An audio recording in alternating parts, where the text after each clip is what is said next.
Mira Solanki was supposed to begin a new life with her husband, Ethan Kroll, in the grand halls of the Kroll mansion, but before sunrise, both Ethan and his father, Gregory Kroll, were dead, and Mira's wedding dress was soaked in their blood. What began as a story of love between two families turned into one of the most chilling double murders Australia had ever seen. Mira Solanki had always been the kind of woman who made people stop and stare. Raised in a close-knit family in Mumbai, she built her life around hard work, ambition, and quiet charm. As a young interior designer, she had dreams of working internationally, and that dream took shape when she met Ethan Kroll, an Australian entrepreneur visiting India to design luxury resorts. Their paths crossed during a business meeting, where Ethan was immediately drawn to Mira's confidence and calm grace. For Mira, he represented everything she had wanted: stability, sophistication, and a world far beyond her modest upbringing. Within months, Ethan began visiting India frequently, and what started as professional turned deeply personal. Their relationship was celebrated by both families. Ethan's Australian relatives were enchanted by the idea of a cross-cultural wedding, and Mira's parents saw it as a dream come true. The couple decided to hold their wedding in Sydney, combining Indian traditions with a modern Western celebration. But behind the smiling photographs and endless preparations, Mira was hiding a truth that could destroy everything. She had met Ethan's father, Gregory Kroll, long before the wedding, and their connection had become something dangerous. Gregory was a man who carried the charm of experience, a retired airline pilot in his late 50s. He was the kind of person who commanded attention without saying much. When he accompanied Ethan to Mumbai for business, Mira found herself intrigued by his quiet confidence and worldliness. There was something magnetic about him, something she couldn't explain. Their conversations started innocently, filled with respect and curiosity. But soon, that curiosity grew into emotional attachment, and the boundaries between right and wrong began to blur. By the time Ethan proposed, Mira's mind was already in conflict. Her heart didn't beat for the man standing in front of her with a ring, but for the man watching quietly from the side. Still, she accepted the proposal, convincing herself that love could be built over time, and that what she felt for Gregory was just a passing infatuation. Yet every time she saw him, the truth whispered louder in her chest. Gregory tried to distance himself, terrified of what they had become, but it was too late. A connection had formed, one that could not be undone with logic or guilt. When Mira arrived in Sydney a week before the wedding, she was greeted warmly by Ethan's family. Gregory acted like a perfect host, showing no sign of the past between them. They shared polite smiles, brief eye contact, and carefully chosen words. No one suspected anything, but in the quiet moments between rehearsals and dinners, Mira felt her control slipping. She could sense Gregory avoiding her gaze, pretending their secret never existed. That made her restless and desperate for his attention. As the wedding day drew closer, the weight of deception grew unbearable. Mira's excitement seemed forced in every photo. Her laughter at pre-wedding parties rang hollow. Gregory, on the other hand, carried guilt in every glance. The perfect match that everyone celebrated was nothing more than an illusion. And beneath the surface of that illusion, something dark was waiting to break free. Months before the wedding, Mira Solanki's world had already begun to spiral into forbidden territory. What began as a casual friendship with Gregory Kroll during Ethan's business trip to India had turned into a secret that neither could control. They met in small, hidden moments during car rides, quiet dinners, and long conversations in hotel lobbies when Ethan was away handling work. Gregory had been fascinated by Mira's maturity and intellect. She wasn't like the people he usually met in his social circles. She was grounded, curious, and genuine. To him, she was a reminder of youth and emotion he thought he had lost after his wife's death. To Mira, Gregory represented something entirely different: power, security, and an emotional depth she had never found in Ethan. As their connection deepened, both tried to convince themselves it was harmless, but soon it became an affair built on secrecy and danger. Every message they exchanged was deleted. Every meeting was planned like a crime. When Ethan returned to Australia, Gregory stayed behind for a few extra days, claiming he needed rest. Those final days in Mumbai became the turning point. Mira knew their relationship couldn't continue, but Gregory's promises kept her trapped in hope. He told her he would take care of her, that he couldn't bear to see her with anyone else. But when the reality of his son's engagement loomed closer, he began to retreat.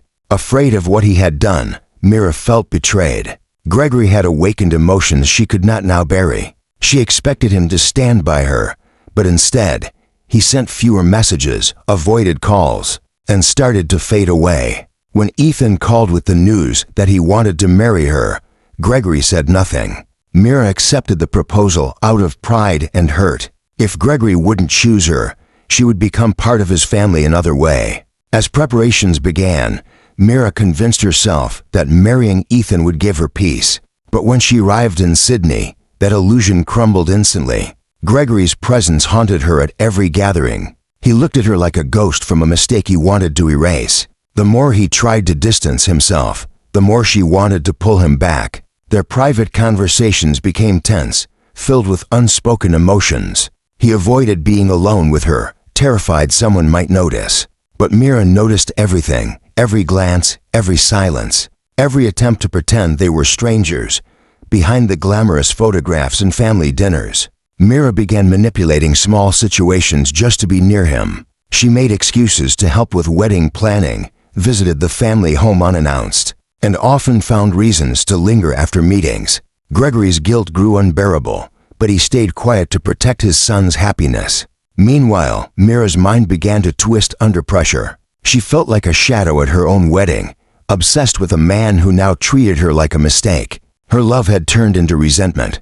Gregory's avoidance felt like rejection, and Ethan's affection became suffocating. The perfect wedding that everyone dreamed of was now a storm waiting to break. What no one knew was that Mira had stopped being the heartbroken lover. She was becoming something else entirely, a woman determined to reclaim control, no matter the cost.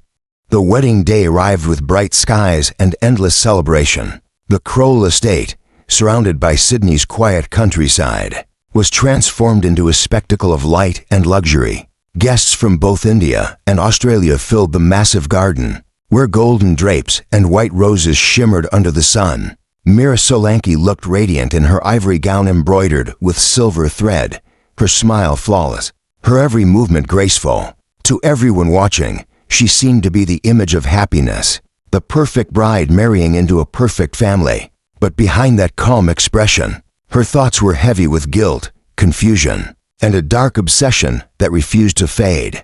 Gregory Crowell moved through the crowd like a ghost from her past, his polite smile hiding the turmoil beneath. Every time Mira's eyes met his expression hardened. He spoke to guests, laughed when expected, and avoided her gaze. It was as if the man who once confessed love to her had vanished completely. The emotional distance between them burned inside Mira like fire. She watched him toast to their union, his voice steady, his face expressionless, and felt her resentment deepen with every passing second. When the reception began that evening, the atmosphere grew louder and more chaotic. Music echoed through the halls, champagne glasses clinked, and laughter filled every corner. Ethan was radiant, celebrating with friends, blissfully unaware that his new wife and his father shared a secret more dangerous than any crime. Mira danced with him, smiled for photos, and thanked guests, all while her mind drifted to the memory of Gregory's touch, his voice, and the way he used to look at her before shame took over. By midnight, most guests had left. Only close family remained, exhausted but joyful. Mira excused herself, claiming she needed to change out of her heavy gown. Ethan stayed downstairs, finishing one last drink with his father. But minutes later, Gregory went to his study, and Mira followed silently through the dimly lit hallway. What happened next would become the center of speculation for years. No one knew who started the confrontation. Some believed Gregory threatened to tell Ethan everything, while others thought Mira cornered him, demanding that he choose her once and for all. The struggle left signs of chaos, broken glass, overturned furniture, and drops of blood near the carpet. Around 2:45 a.m., the house went silent. The next morning, the scene was unrecognizable. Gregory's lifeless body lay near his desk, a deep wound in his chest from a ceremonial knife. Mira was found unconscious in the living room, her wedding dress torn, her face pale, and her hands streaked with blood. Ethan was missing.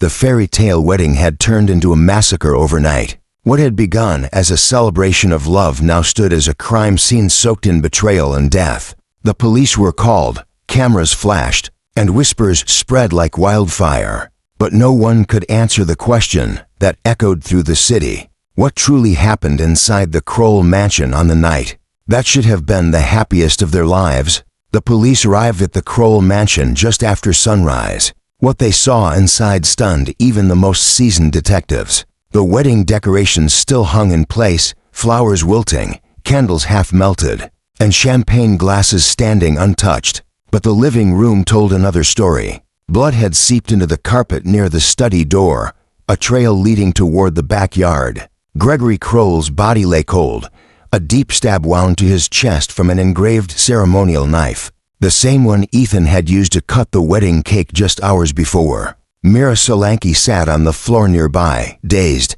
her wedding dress stained crimson. She claimed to remember nothing. Detectives quickly noticed inconsistencies. There was no forced entry, no signs of a third person. Everything pointed to someone inside the house. Ethan's disappearance turned the case from a domestic tragedy into a mystery. His phone was missing, his wallet left behind, and his car still in the driveway. The backyard showed faint drag marks in the soil, leading toward the far end of the property. A patch of disturbed earth caught the officers' attention, but initial searches found nothing. In the following days, forensic teams scoured every inch of the mansion. Gregory's study revealed a shattered glass, a toppled lamp, and fingerprints belonging to Mira on the knife handle. Toxicology tests later confirmed that she had sedatives in her bloodstream, but in a dosage too small to render her unconscious. Investigators concluded she may have taken them voluntarily, possibly to fake memory loss. Then came the discovery that changed everything. A security camera mounted near the garage had captured faint footage at 2:45 a.m. The grainy video showed a man resembling Ethan moving toward the backyard, dragging something heavy wrapped in fabric. His movements were shaky and disoriented. The footage ended abruptly after 3 minutes, leaving more questions than answers. 3 days later, a neighbor reported a foul odor near the far fence line. Police dug there and uncovered Ethan's body in a shallow grave, just a few feet from the property line. He had been struck in the head with a blunt object and stabbed once through the heart, the same wound type as his father's. Blood analysis confirmed both men were killed with the same weapon. For investigators, the evidence pointed in one direction. Mira's fingerprints were on the knife, her DNA was on Ethan's shirt, and her blood was found near the study door. But the question remained, what had driven her to commit such horror on her own wedding night? The prosecution built a theory that Mira had confronted Gregory in the study, demanding he tell Ethan about their affair. When he refused, an argument escalated into violence. Ethan, hearing the commotion, rushed in, and in the chaos that followed, both men were attacked. To the public, the story became headline news. Bride turns killer on wedding night. To the detectives, it was a web of obsession, betrayal, and revenge that left 2 men dead and 1 woman claiming to remember nothing. But the truth was still buried deeper than any body found on that cursed property. The courtroom was filled with journalists, flashing cameras, and murmurs of disbelief as Mira Solanki was led inside, her wrists in handcuffs, her once perfect bridal glow replaced with cold detachment. The case had captured international attention. An Indian bride who had supposedly murdered her husband and father-in-law on her wedding night. Every news channel aired her photos beside the mansion crime scene, painting her as a monster driven by greed and lust. Mira sat silently during the hearings, her expression unreadable, her eyes fixed on the floor while the prosecutors described her as manipulative and heartless. The prosecution built a chilling timeline. They presented text messages recovered from Gregory Kroll's phone, emotional and threatening ones from Mira, accusing him of betrayal and demanding he confess their affair to Ethan before the wedding. The last message she sent only hours before the murders read, "If you won't tell him, I will." That single line changed the entire narrative. Forensic evidence matched the messages, her fingerprints on the knife, traces of sedatives in her bloodstream that experts claimed. she had taken deliberately after the killings to appear drugged and innocent. It was the perfect act of deception, to make it look like she was a victim instead of the killer. Mira's defense team tried to shift the story. They argued she had been emotionally manipulated by both father and son. They painted Gregory as a man who had taken advantage of her vulnerability, and Ethan as someone who became violent when he discovered the truth. But no evidence supported the claim. Instead, the autopsy reports revealed that both victims were attacked from behind, suggesting an ambush rather than self-defense. The brutality of the stabbings indicated rage, a calculated, personal form of violence. Psychological experts testified that Mira showed signs of narcissism and control issues, unable to accept rejection or loss. When Gregory ended their affair and refused to leave his son's life, she turned that emotional pain into hatred. The wedding, meant to unite two families, became her stage for revenge. The prosecution suggested that she planned to use the wedding night chaos to commit the murders and blame someone else. After weeks of testimony, the jury found her guilty of both murders. As the verdict was read, Mira showed no emotion, no tears, no reaction, just a blank stare. The judge called her actions cold and calculated, sentencing her to life imprisonment without parole from her prison cell. Mira remained silent during interviews, never admitting guilt, never offering remorse. Investigators later revealed that she had hidden a letter addressed to Gregory in her luggage, written days before the wedding. In it, she confessed that if she couldn't have him, no one would. Years later, documentaries and books would revisit the case, calling it one of Australia's most haunting love crimes. The mansion where it all happened was eventually sold, but neighbors still claimed to hear faint sounds at night. A woman's footsteps in a torn wedding dress, pacing the halls of the home where love turned into blood and silence. The perfect bride had become the ghost of her own lies, forever bound to the men she destroyed.